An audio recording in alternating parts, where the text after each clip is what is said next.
Assim diz a palavra do Senhor. Melhor é o bom nome do que o perfume caro, e o dia da morte é melhor do que o dia do nascimento. Melhor é ir à casa onde há luto, do que à casa onde há banquete, pois a morte é o fim de todos os homens, que os vivos reflitam nisso em seu coração. Melhor é a tristeza do que o riso, porque o rosto triste torna melhor o coração. O coração dos sábios está na casa onde há luto, mas o coração dos tolos na casa da alegria. Melhor é ouvir a repreensão do sábio do que a canção dos tolos. O riso do tolo é como o estalo dos espinhos debaixo da panela. É um absurdo. Versos de 1 a 6, capítulo 7 de Eclesiastes, assim disse a palavra do Senhor. Tem uma pergunta para você essa manhã. Qual é o homem mais sábio que já existiu? Quem é a pessoa que você considera a mais sábia da face da terra que esse mundo já viu? Quem? Vamos lá, faça a sua aposta. Você acredita que é Montesquieu? Talvez Kant? Para alguns outros pode ser Dalai Lama? Escolha um, façam as suas apostas, o jogo está na mesa, ora, quem é o homem mais sábio que já existiu? Salomão tinha uma opinião. Na opinião de Salomão, o homem mais sábio que já existiu, o fator mais sábio que já existiu é a própria vida. Porque afinal de contas, todos vão até um sábio para aprender a viver. Mas ninguém melhor do que a própria vida para ensinar a viver, para se dizer como que se deve proceder nesse mundo. A vida detém os segredos, a vida sabe como se faz para viver, a vida sabe como se encara a própria vida. E assim como a sabedoria foi personalizada, se encarnou no livro de Provérbios, e começou a gritar nas ruas, a vida também está personalizada e gritando para nós essa manhã. Quem a ouvirá? Quem vai se debruçar para perceber aquilo que ela tem a dizer? Você vai ganhar muito se ouvir da vida como se faz para viver. E é por isso que o título da mensagem essa manhã é Do ponto de vista da vida. Do ponto de vista da vida. Nós vamos ver como esse fenômeno, ou o que esse fenômeno tem para dizer a respeito de si mesmo. Nós vamos aprender a viver. É isso que eu proponho para você essa manhã. Verso de número 1 do capítulo de número 7 diz: melhor é o bom nome do que o perfume caro. Olha que interessante. Melhor é o bom nome do que perfume caro. Pastor, bom nome, perfume caro. Tá estranho, o que isso quer dizer? Vamos continuar o verso. Não se esqueça que na poesia hebraica rimam-se as ideias e não as palavras. A parte B desse mesmo verso explica: melhor é o dia da morte do que o dia do nascimento. A ideia é que o que verdadeiramente vale é o seu nome e não aquilo que você tem. É essa a ideia desse verso de número 1. Perceba, quando um rapaz ele usa um perfume caro e ele entra no recinto, boa parte das moças olham para ele. Elas sentem o perfume e elas dizem assim: será que é um Malbec? Será que é um Dolce & Gabbana? É um perfume caro. Ah, esse rapaz deve ter posses. Esse rapaz deve ter bens. É assim que elas pensam. Um perfume caro chama a atenção. É alguém de eminência, é alguém de renome que está ali. O que vale, porém, é a forma como se vive. É o seu estilo de vida que vale alguma coisa diante de Deus. E não se o seu perfume é caro ou barato. E não se você usa um terno de alto padrão ou um terno que foi feito pelo alfaiate da região. Não importa. O que tem valor diante de Deus é a forma com que você passa a jornada da vida. Construa um enterro digno. Decida ser alguém que vai deixar saudades. Melhor é o dia da morte do que o dia do nascimento. E para a gente construir um caminho digno para o nosso enterro, para o dia da nossa morte, é necessário viver bem, é necessário deixar saudades. Como é que a gente faz para deixar saudades, pastor? É simples. Amando, cuidando do seu cônjuge, fazendo o bem. É a única forma de cumprir o que está nesse verso. É a única forma de viver o que está aqui. Fazer com que o dia da sua morte seja um dia notável. Um dia que as pessoas estarão em volta do seu corpo, já inerte, ali deitado num caixão, e vão dizer: o meu pai me amou, o meu pai se doou, o meu pai cuidou da gente. Minha mãe foi uma excelente mãe, minha mãe era uma pessoa do bem, minha mãe era uma pessoa que orava, minha mãe era conhecida pela vizinhança como alguém que se emprestava para ver o alento e o consolo do outro. É assim que eu faço do dia da minha morte um dia notável. Não me entregando às vaidades dessa vida, não buscando acumular bens, mas fazendo o bem para o outro. Se esse verso de número 1 nos ensina alguma coisa, ele nos ensina que não adianta apenas começar bem, é necessário terminar bem. Muita gente nesse mundo começa bem, mas não termina bem.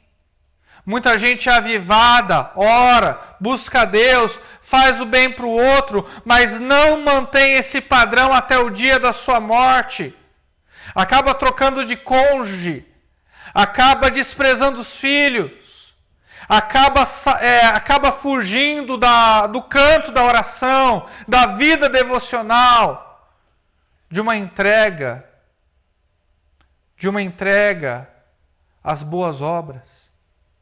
Não adianta começar bem, é necessário terminar bem. O que mais vale é o dia da tua morte, não o dia do teu nascimento.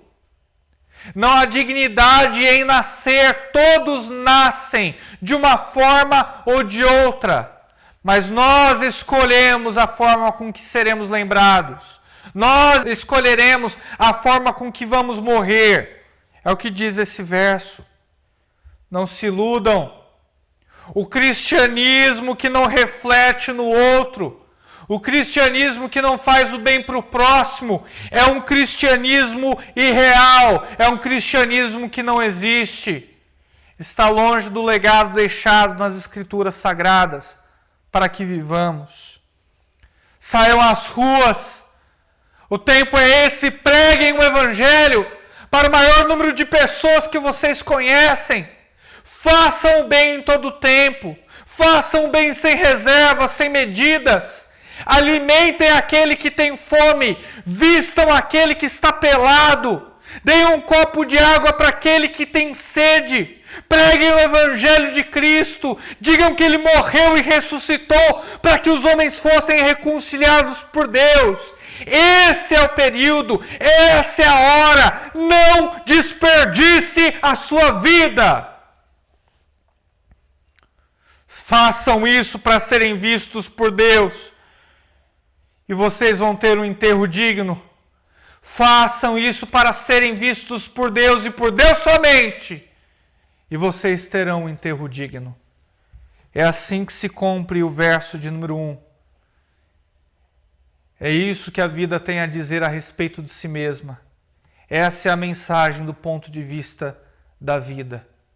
Não vai encontrar conselho melhor do que esse. O verso de número 2, ele destrincha um pouco melhor essa ideia.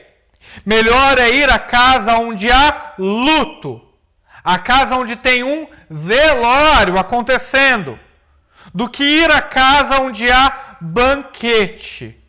Por quê? Vamos ver como que se rima as ideias. Porque a morte é o fim de todos os homens, e que os vivos reflitam nisso em seu coração. Sabe qual é a moral da história do verso de número 2? Nem todos podem desfrutar de um banquete, mas todos certamente vão morrer. É o que diz o verso de número 2. Nem todos nessa vida vão desfrutar de um banquete, mas é certo afirmar que todos vão morrer. Você vai morrer. Não se iluda. Uma festa é o máximo que um ser humano vai chegar daquilo que ele pensa que é o paraíso. O céu na terra é uma festa, é uma balada. É o máximo que um ser humano consegue em projetar o céu. É o máximo que o ser humano consegue para fabricar o céu. Uma bela festa. Pelo menos, nessa vida, ao que os olhos podem ver, uma balada, uma festa, é o ambiente máximo que um ser humano vai chegar perto do paraíso. Não é à toa que muitas baladas e muitas festas têm nome celestial. Tem uma balada que se chama Sky, quer dizer céu. Tem uma outra balada que chama Paradise, que significa paraíso. E por aí vai, existem muitas outras. Por quê? Uma falha tentativa de copiar o céu. É o céu pirata. É o céu feito na 25 de março.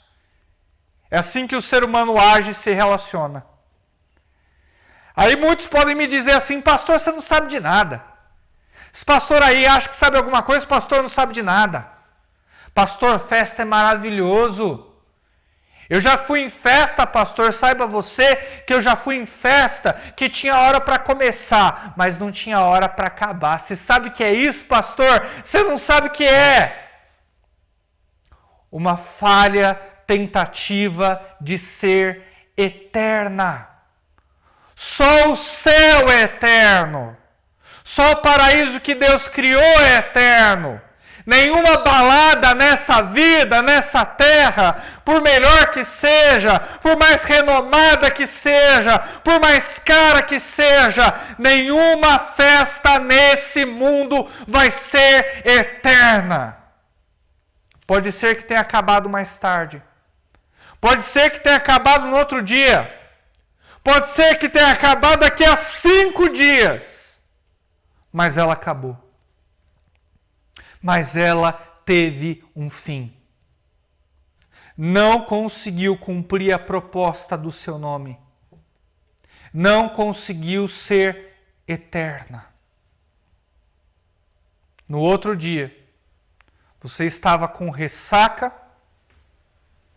cansado. E se você se lembra do que fez na outra noite, com certeza está carregando alguns arrependimentos também. Esse é o resultado do céu na terra. Mas há um certo sentido no verso de número 2.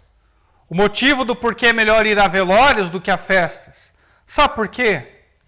Porque nas baladas se vai para se esquecer da vida. Mas nos velórios a gente vai para se lembrar o que é a vida.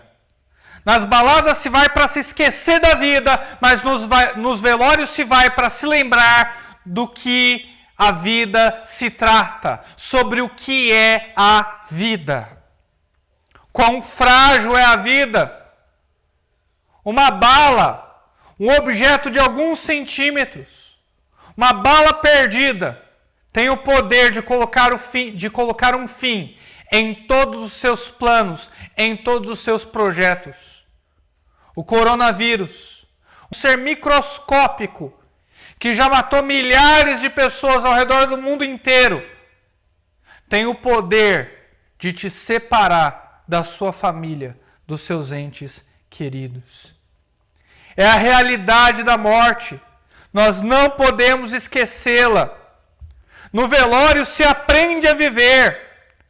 No velório você se lembra pelo que é que você está vivendo e por quem você está vivendo. É por isso que ele diz isso no verso de número 2. Por mais irônico que seja, no velório nascem os sábios.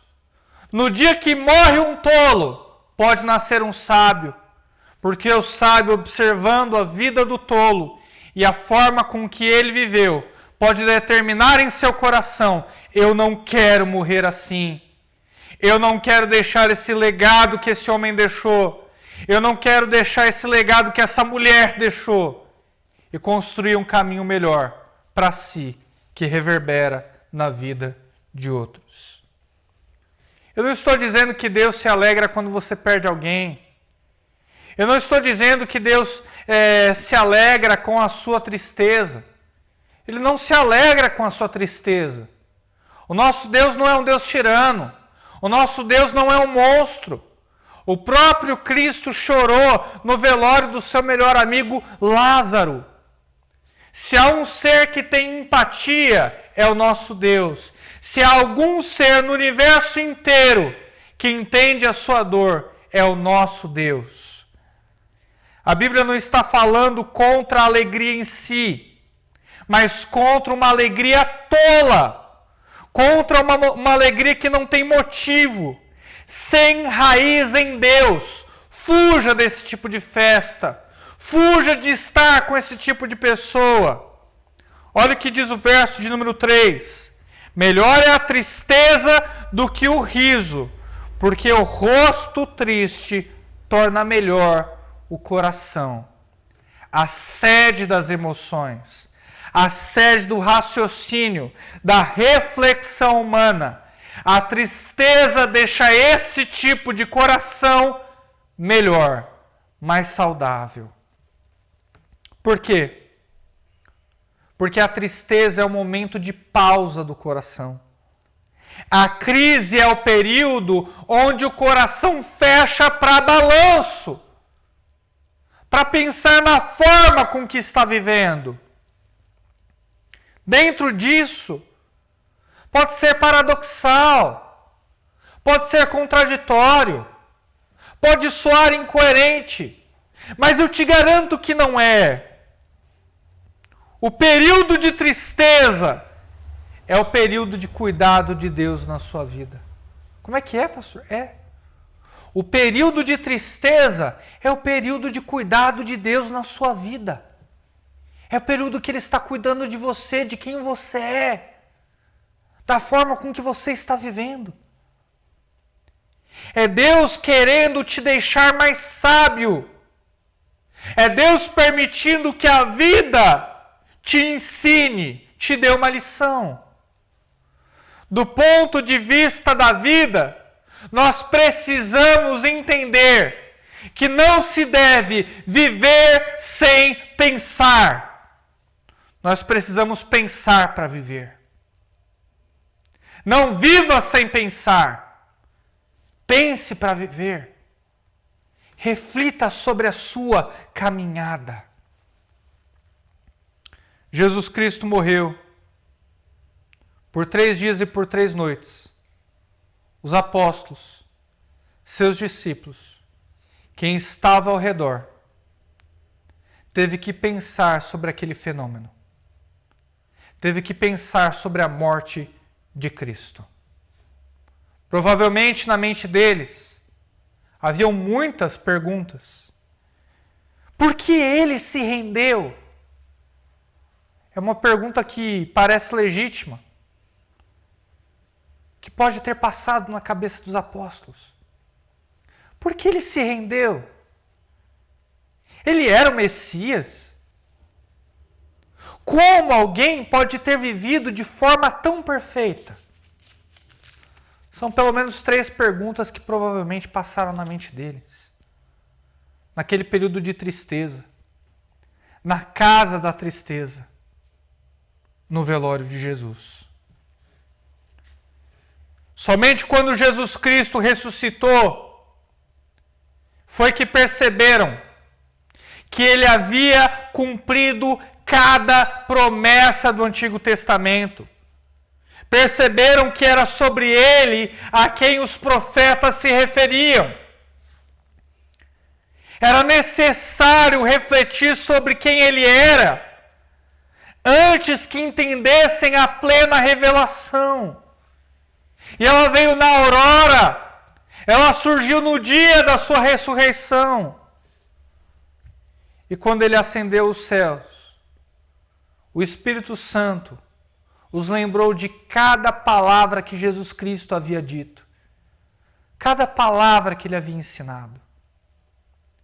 E a moral da história é que os apóstolos, depois desse período de luto, depois desse período de reflexão, estavam municiados, empoderados, plenamente preparados para viver como Cristo viveu e para morrer de maneira digna como Cristo morreu. Todos os apóstolos foram mártires. Todos os apóstolos tiveram mortes terríveis, sangrentas, mas não sem indignidade. Morreram em nome de Jesus, honraram o seu nome, fizeram valer o sangue do Cordeiro que estava sobre as vidas deles. Esses são os períodos de luto na nossa vida. Servem para nos ensinar. E eles deixaram um legado. Eles deixaram o fruto dessa reflexão. A Escritura. A palavra de Deus, inclusive estamos meditando nela agora. Reflita sobre como cuidar da sua família pela palavra de Deus. Reflita sobre como ser santo pela palavra de Deus. Reflita sobre a importância de pregar o Evangelho pela palavra de Deus. Não permita que o luto desses homens seja em vão. Não permita que o período de reflexão deles não tenha nenhum impacto na sua vida. Pode ter, deve ter. Pare para pensar na palavra, reflita na palavra e você vai aprender a viver. E alguém poderia questionar: mas pastor, eu até tento ler a Bíblia, eu até tento ler esse legado documental de reflexão, mas na Bíblia tem muita correção, pastor. Na Bíblia tem muita admoestação, tem palavras duras. Na Bíblia diz que eu não posso me entregar aos meus vícios. Na Bíblia diz que eu não posso fazer o que eu quero, eu tenho que fazer o que Deus quer. Na Bíblia diz que eu tenho que ser responsável. Na Bíblia diz, pastor, que eu tenho que falar a verdade em todo o tempo, que eu tenho que ser leal nos meus relacionamentos. São palavras duras de se viver. Não são palavras fáceis. Vamos ver o que diz o verso de número 5. Melhor é ouvir a repreensão do sábio do que a canção dos tolos. É verdade que na Bíblia tem muitas correções. Todas elas demonstram o grande amor que Deus tem por você. As pessoas costumam pensar, baseadas na modernidade, que os filhos que são mais corrigidos são os filhos que os pais não gostam. São os filhos que os pais não nutrem carinho. O pensamento bíblico é o oposto. A grande verdade é que os filhos que mais amamos são os que mais corrigimos. Deus vai te corrigir. A palavra de Deus vai te corrigir. Essa igreja, a comunidade local vai te corrigir. Esse pastor que vos fala, se possível, vai te corrigir. E tudo isso se fará por amor a você, por cuidado à sua vida. Eu acho muito engraçado quando alguém quer vir para a nossa igreja. Que eles veem a minha carinha jovem e falam: puxa, essa igreja aqui, o pastor deve fazer uma vista grossa. O pastor não deve ficar atento à forma com que a gente vive. Não passa muito tempo, vem as confrontações. Eu falo coisas que as pessoas não gostam de ouvir. Eu trato com verdade os meus relacionamentos. Jogo todos eles e delimito todos eles pela palavra de Deus. E as pessoas começam a ficar incomodadas. Puxa, não era isso que eu pensei. Não era isso que eu queria para a minha vida. Mas a correção, a admoestação, a disciplina é a mensagem de amor que Deus tem reservado para a tua vida. A disciplina, ela é pedagógica, ela te ensina, ela corrige, não vou mentir que não tem um fator punitivo. Tem um fator punitivo, ela te corrige. Mas ela é restauradora. Também te coloca no caminho certo. A disciplina corrige, a disciplina ensina, a disciplina restaura. É sempre essa a nossa intenção. Não é ser duro por ser duro. Não é bater por bater. Não é falar porque eu quero mostrar que sou pastor ou que aqui as coisas funcionam. Não há vaidade nesse procedimento. Nós corrigimos porque amamos e amamos porque corrigimos. Um fator está atrelado ao outro. Aqui você será corrigido.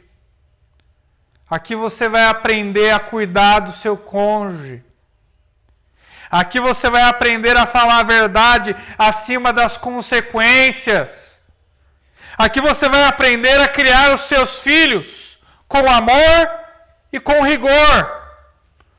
Aqui você vai aprender a ser incansável na obra de Deus. Vai aprender. Pelo menos vai ouvir da gente. Nossa comunidade não é uma comunidade omissa. Não há nada mais amoroso do que a disciplina.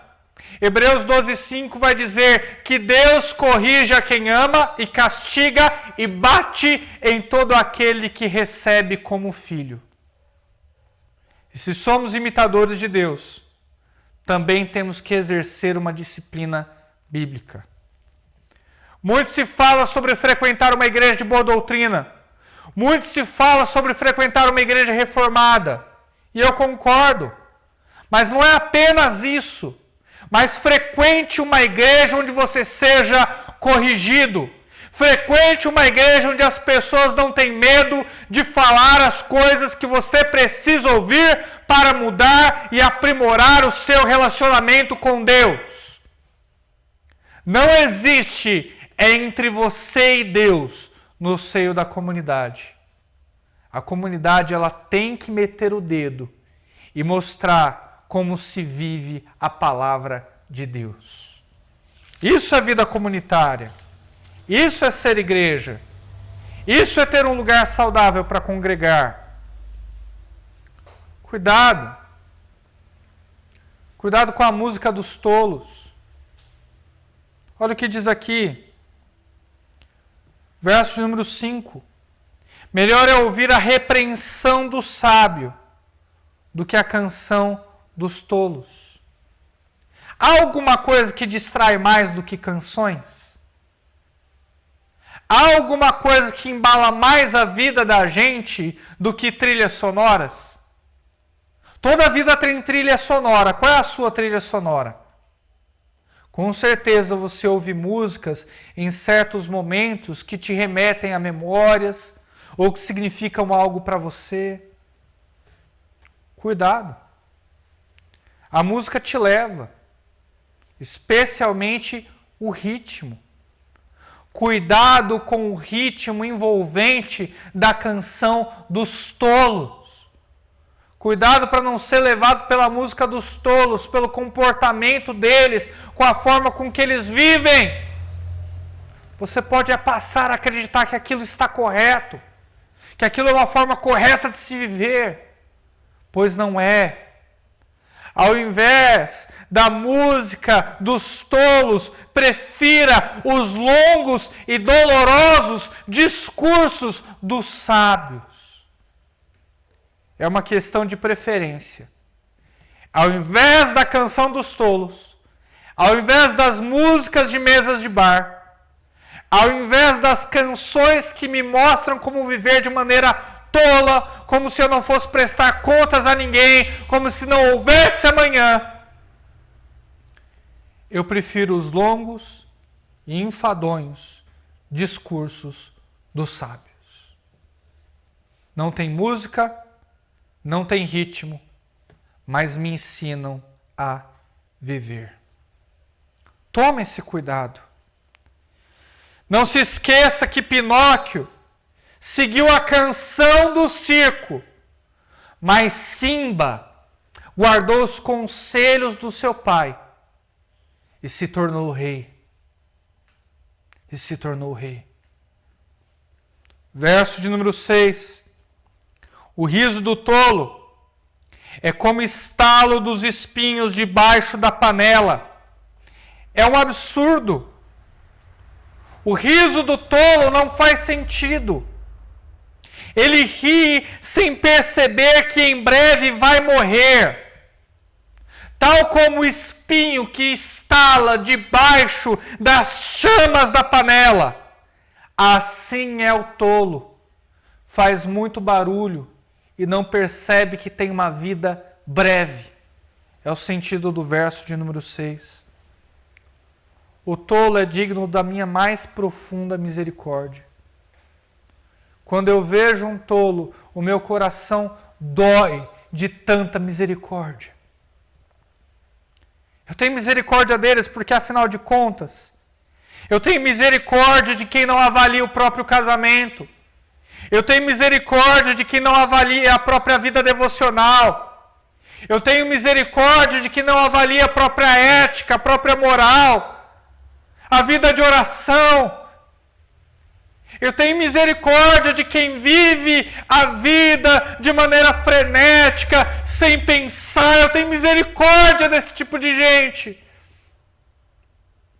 Porque na avaliação, eu tiro a reflexão necessária para caminhar melhor diante de Deus, para ser mais responsável com o maior bem que Ele me confiou, a minha própria vida.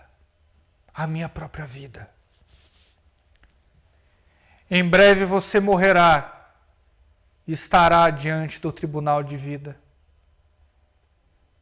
Em breve você morrerá e estará diante do tribunal divino. Cuida da tua vida. Eu sei que muitos aí fora dizem, a vida é muito curta, é melhor se viver. Eu respondo, a vida é muito breve, a eternidade é muito longa. Melhor se preparar. Melhor se preparar. Reflita. Pare e reflita. Para resumir a conclusão dessa mensagem, do ponto de vista da vida, melhor é ter honra do que bens. Do ponto de vista da vida, é melhor refletir do que rir da vida. É melhor refletir sobre a vida do que rir da vida. Do ponto de vista da vida, é melhor frequentar mais velórios para ver o quanto a vida é breve do que festas vazias de significado. É melhor ouvir as duras repreensões da palavra de Deus, do pastor e da comunidade de fé, do que ser embalado pela canção dos tolos. Esse é o resumo da mensagem essa manhã. A morte nos faz parar para refletir. Tal como a morte de George Floyd, você percebe?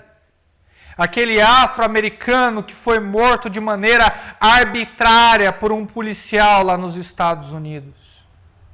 Um policial que mostrou todo o seu racismo e o seu ódio ao matar aquele cidadão negro.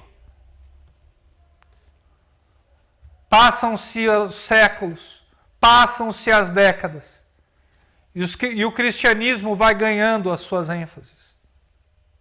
Diante do contexto que nós estamos hoje, Nós precisamos levantar a nossa voz e gritar: Cristo morreu por todos. Não há acepção de pessoas. Cristo congrega em sua carne pessoas de toda tribo, língua e nação. Não há diferença. Em Cristo não há homem nem mulher, escravo ou livre, branco ou preto. Todos somos iguais diante de Cristo e Ele morreu por todos nós sem acepção de pessoas. Pregue essa palavra hoje. Os racistas precisam ouvir. O movimento negro precisa ouvir. A sociedade brasileira e a sociedade global precisam ouvir e confiar na mensagem de salvação do Evangelho de Cristo. Nele você pode confiar. Porque na morte de Cristo, Ele cumpriu tudo isso que a palavra diz a respeito da vida. Melhor é o bom nome do que o perfume caro. Sabe o que é irônico? Cristo morreu com um bom nome.